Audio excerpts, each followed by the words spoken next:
selam olsun inşallah. Bugün bu meydandan, bu pazar yerinden tekrardan haykırıyoruz. Anam, babam sana feda olsun ya Resulallah. Tekbir!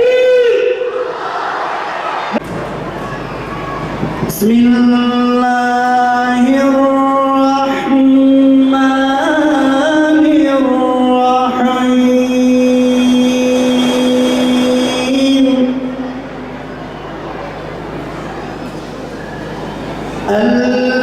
الذين يبلغون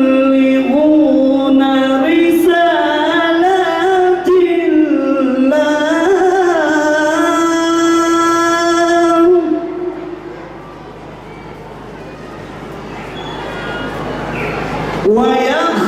ويخشونه ولا يخشون أحدا إلا الله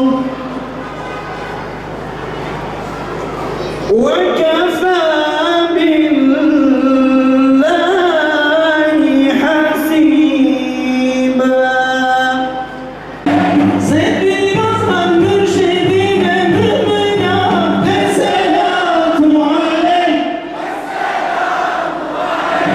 Seviyoruz hakkınca insanı dünya, esselatu aleyh.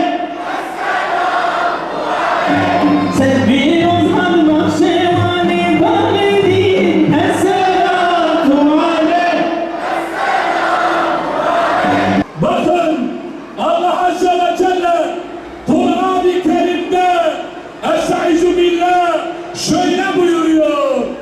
Kul in kuntum tuhibbunallaha fettebi'uni yuhbibkumullahu ve yağfir lekum zunubekum. Sadakallahul azim.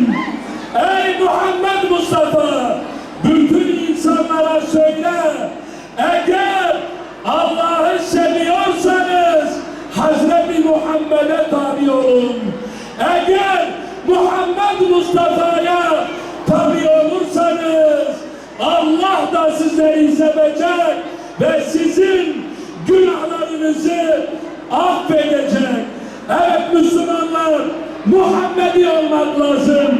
Muhammedi sevda ile sevdalanmak lazım. Evet, Muhammed bizim rehberimizdir. Muhammed bizim öncümüzdür. Muhammed bizim liderimizdir. Muhammed Mustafa dünyada ve